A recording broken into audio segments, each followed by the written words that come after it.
Magandang araw po sa inyong lahat. Imbis na bumaha tuwing tag-ulan, ang gagawin natin ay iipunin natin ang tubig para mapakinabangan sa panahon ng tagtuyot. Abangan natin yung ba, ipon tayo ng tubig. Good news, maganda to. Papakita ko sa'yo. Meron ditong bago. Tiyak na magugustuhan nyo to at ngingiti kayo. Kasi nga. Ang inyong mga ngiti, makita, maya yon ang mga Ano ba yan? Kakapanood ko sa'yo. Pati ako nabubuli na rin eh. Bili ka ba sa fried noodles?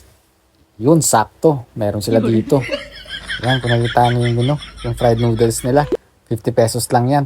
Tapos yung fried noodles na with siomai, 65 pesos lang yan. Ikaw nang bahala maglagay ng sauce. Damihan mo kung gusto mo. Kung gusto mo, gawin mong drinks yung sauce. Habang hinihintay ko yung fried noodles, natatakam ako kumain. Dahil dito.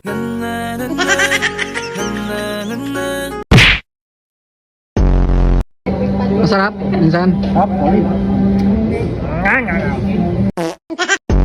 Pahinga muna, tambay-tambay lang. Pag may mga tropa ka, sama mo sila dito. Dito kayo mag-usap, huwag lang kayo maingay ha.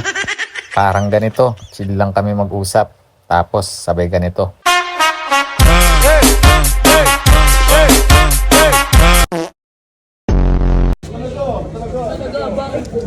This is the new normal. Ganito na talaga ang buhay natin kahit ano pang gawin natin.